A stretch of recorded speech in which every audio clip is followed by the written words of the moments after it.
Guys, ഞാനിപ്പോ നിൽക്കുന്നത് view cinemas എന്ന് പറഞ്ഞിട്ടൊരു തിയേറ്ററിലാണ് കേട്ടോ.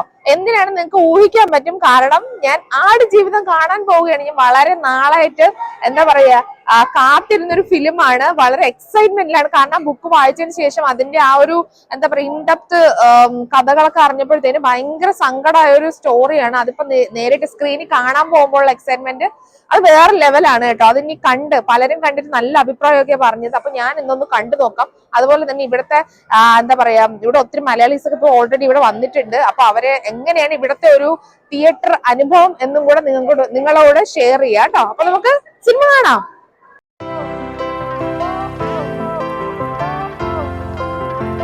ഫിലിം കാണാൻ വന്നപ്പോഴത്തേനും ഗോകുവിനോട് ചോദിക്കുക ഇത് എന്ത് ഫിലിമാ. ഗോകുവിന് ഒരു ഐഡിയ ഇല്ല എന്താ സംഭവം എന്ന്.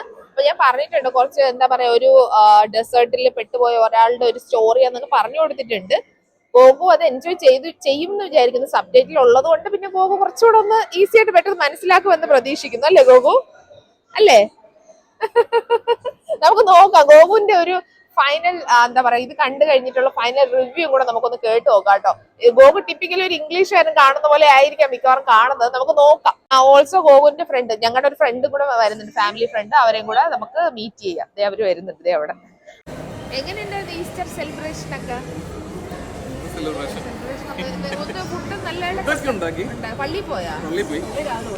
രാവിലെ പോയി. എത്ര മണിക്കായിരുന്നു? 8:10?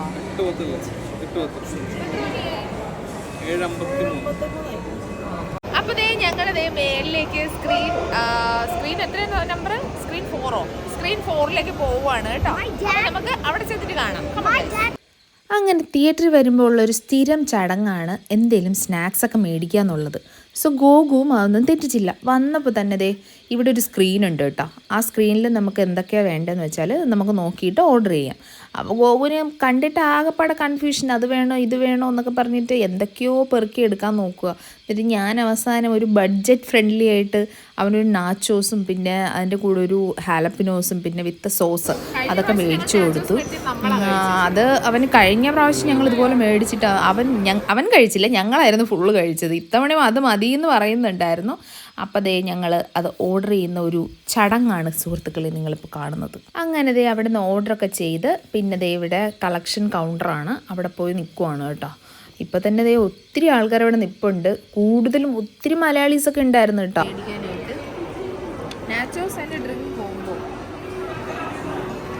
ഗൈസ്, ഞങ്ങൾ ഈ ഫിലിം ബുക്ക് ചെയ്തപ്പോഴത്തേനും ആദ്യം ഹിന്ദി വേർഷൻ ഓഫ് ആട് ജീവിതമാണ് കേട്ടോ ബുക്ക് ചെയ്തത്. ഞങ്ങൾ അറിഞ്ഞില്ലായിരുന്നു. പിന്നീട് ഈ മനു ഞങ്ങളെ ഹെൽപ്പ് ചെയ്തിട്ട് അവൻ പറഞ്ഞു അയ്യോ നിങ്ങൾ ബുക്ക് ചെയ്ത് അതാന്ന് പറഞ്ഞ് ഞങ്ങൾ മാറ്റി. പിന്നെ അവസാനം മലയാളത്തിലാക്കി. ആകെ ഒരു ജഗ പുകയായിരുന്നു അന്നത്തെ ദിവസം. അങ്ങനെ ഞാൻ ഗോകുവിൻ്റെ നാച്ചോസ് മേടിക്കാനായിട്ട് ഇവിടെ കളക്ഷൻ കൗണ്ടറിലെത്തിയേക്കാണ്. അപ്പോൾ ഇത് മനുവിൻ്റെ മോളാണ് കേട്ടോ. അപ്പോൾ മോക്ക് പോപ്കോണൊക്കെ മേടിച്ചിട്ട് അവർ പോകുന്നുണ്ട്. അപ്പോൾ ഗോകുവാണ് നെക്സ്റ്റ്. അപ്പോൾ ഗോകുവിന് വേണ്ടിയിട്ടുള്ള നാച്ചോസ് അവിടെ എടുക്കുകയാണ്. നാച്ചോസ് നമുക്ക് കിട്ടിയിരിക്കുകയാണ് ഗായ്സ്, വിത്ത് ജ്യൂസ്. ഇത് പിള്ളേർക്ക് കൊടുക്കുന്നൊരു ജ്യൂസാണ് കേട്ടോ. അപ്പോൾ അത് കിട്ടി. അപ്പോൾ ഞങ്ങൾ തിയേറ്ററിലേക്ക് പോവാണ് കേട്ടോ. അപ്പൊ ഗായ്സ് നമ്മൾ ഗോകുവിന് നാച്ചോസും ഹാലപ്പിനും ഒക്കെ മേടിച്ചിട്ടുണ്ട്. നമുക്കിനി സ്ക്രീൻ 11ലേക്ക് പോവാം കേട്ടോ. സ്ക്രീൻ 11 അതാ കേട്ടോ. Come on guys, I am very excited. തുടങ്ങി തോന്നുന്നു കേട്ടോ. Number 3 k thank you. Okay guys, അങ്ങനെ നമ്മൾ നമ്മുടെ സീറ്റിൽ വന്നേക്കുവാണ്. ഇനി നമുക്ക് ഫസ്റ്റ് ഹാഫ് കണ്ടിട്ട് പറയാം. അങ്ങനെ ഞങ്ങളുടെ സീറ്റിലൊക്കെ വന്നിരുന്നു. ഇവിടെ നോക്കിയാൽ അത്യാവശ്യം ആൾക്കാരൊക്കെ ഉണ്ട്. ഫിലിം തുടങ്ങിയിട്ടില്ല, തുടങ്ങാൻ പോകുന്നേ ഉള്ളൂ. അപ്പോഴത്തേക്കും ക്രൗഡഡ് ആയി. ഒത്തിരി മലയാളീസൊക്കെ വന്നിട്ടുണ്ട്. ഇത് മാത്രമല്ല അന്നൊരു ഈസ്റ്റർ ഡേ ആയിരുന്നു കേട്ടോ. അപ്പോൾ അത്യാവശ്യം നല്ലൊരു വൈബുള്ളൊരു ഡേയും കൂടെ ആയിരുന്നു. ഞങ്ങൾ ശരിക്കും പറഞ്ഞാൽ ഫിലിം തുടങ്ങുന്നത് ഒരു 8:10 ഫിലിം തുടങ്ങേണ്ടിയിരുന്നത്. പക്ഷേ ഫിലിം തുടങ്ങിയത് ഒരു 30 മിനിറ്റ്സ് കഴിഞ്ഞിട്ടാണ് കേട്ടോ. അപ്പോഴത്തേക്കും ഞാനും കോകുവും എൻ്റെ കെട്ടിയവരും കൂടെ നാച്ചോസൊക്കെ അടിച്ച് തീർത്തു. അതാണെങ്കിൽ ഹാലപ്പിനോസ് എന്ന് വെച്ചാൽ ചില്ലിയല്ലേ, മുളകല്ലേ. അപ്പോൾ ഭയങ്കര എരിവായിരുന്നു. ഗോവ തച്ചിലിരുന്ന് കഴിക്കുന്നുണ്ടായിരുന്നു. ശരിക്കും പറഞ്ഞാൽ ഫിലിം തുടങ്ങുന്നതിന് ഒരു 30 മിനിറ്റ്സ് വരെ നമ്മൾ അഡ്വർടൈസ്മെൻ്റ് ആയിരിക്കും കണ്ടുകൊണ്ടിരിക്കുക. ആ അഡ്വർടൈസ്മെൻറ്റ് കാണുന്ന സമയത്ത് തന്നെ ഞങ്ങളുടെ സാധനങ്ങളൊക്കെ ഏകദേശം തീർന്നുകൊണ്ടിരിക്കുകയാണ്. ഈ ചില്ലി കേട്ടോ ഹാലപ്പിനോസ്, അതാണെങ്കിൽ ഭയങ്കര എരിവ്. അയ്യോ, ഒരു രക്ഷയില്ലാത്ത എരിവായിരുന്നു. അത് ഈ ഫിലിം തുടങ്ങുന്നതിന് മുന്നേ ഞങ്ങളത് ഫിനിഷാക്കിയിരിക്കുകയാണ് സുഹൃത്തുക്കളെ.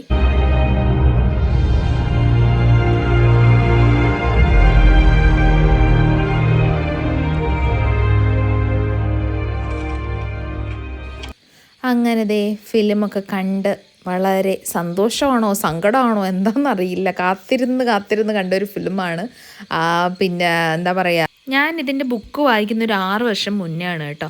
മനസ്സിൽ ഇപ്പോഴും ആ ഒരു നജീബിൻ്റെ വേദന നിറഞ്ഞ ഒരു സംഭവം ഇപ്പോഴും തങ്ങി നിൽക്കുന്നുണ്ട്. അത് പൃഥ്വിരാജ് ശരിക്കും ഉൾക്കൊണ്ട് അഭിനയിച്ചിട്ടുണ്ടെന്നാണ് എൻ്റെ ഒരു അഭിപ്രായം. അതുപോലെ തന്നെ എടുത്തു പറയേണ്ട ഒരു ആക്ടിങ് ആയിരുന്നു ആ ഹക്കീമിൻ്റെ. എൻ്റെ ദൈവമേ, ആ ചെക്കൻ എങ്ങനെയാണ് ഒന്നും പറയണ്ട, എനിക്ക് ഭയങ്കരമായിട്ട് ഇഷ്ടപ്പെട്ടു കേട്ടോ. എനിക്ക് പേഴ്സണലി ഫീൽ ചെയ്തത് ഇപ്പോൾ പൃഥ്വിരാജിൻ്റെ അഭിനയത്തെക്കാട്ടിലും ഒരു പടി മുന്നിലാണ് ആ ഹക്കീമിൻ്റെ അഭിനയം എന്ന് എനിക്ക് തോന്നുന്നത്. അമ്മാതിരി ആ ചെക്കൻ അഭിനയിച്ചിട്ടുണ്ട്. സാധാരണഗതിയിൽ ഞാൻ തിയേറ്ററിലൊക്കെ പോകുമ്പോൾ കരയാറാണ് പതിവ്. പക്ഷേ ഈ ഫിലിം എന്താണെന്ന് എനിക്കറിയില്ല, കരച്ചിലൊന്നും വന്നില്ല. കാരണം എനിക്ക് ഇതിൻ്റെ സ്റ്റോറി ഓൾറെഡി അറിയാവുന്നത് കൊണ്ടാവാം അത് എക്സ്പെക്റ്റഡ് ആണ്. ഇന്ന സംഭവിക്കും, നജീബ് ലാസ്റ്റ് രക്ഷപ്പെടും എന്നൊക്കെ ഉള്ളൊരു നമ്മളൊരു തോട്ട് പ്രോസസ്സ് ഉണ്ടല്ലോ, അതൊക്കെ വെച്ചിട്ട് എനിക്കങ്ങനെ കരച്ചിലൊന്നും വന്നില്ല. ഭയങ്കര കണ്ടാസ്വദിക്കുകയായിരുന്നു ഞാൻ ശരിക്കും. അപ്പോൾ ഒരു അടിപൊളി ഫിലിമായിരുന്നു ഗൈസ്. എല്ലാവരും മസ്റ്റായിട്ട് തിയേറ്ററിൽ പോയി വാച്ച് ചെയ്യണം കേട്ടോ.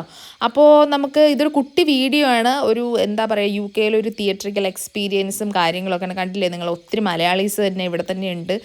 അവരെല്ലാം വന്നിട്ട് എൻജോയ് ചെയ്യണം. നല്ലൊരു വൈബുള്ളൊരു ഡേയും കൂടെ ആയിരുന്നു അന്നത്തെ ദിവസം. അപ്പോൾ നമുക്ക് എന്താ പറയുക, പിന്നെ എൻ്റെ വീഡിയോസ് നിങ്ങൾക്ക് ഇഷ്ടപ്പെടുവാണെങ്കിൽ നിങ്ങൾ തീർച്ചയായും ലൈക്ക് ചെയ്യുക, ഷെയർ ചെയ്യുക, സബ്സ്ക്രൈബ് ചെയ്യുക, കൂടെ click on the bell button കേട്ടോ. അപ്പോൾ നമുക്ക് പുതിയൊരു വീഡിയോയിൽ കാണുന്നവരേക്കും ബൈ ബൈ ഫ്രം അക്കരപ്പച്ച.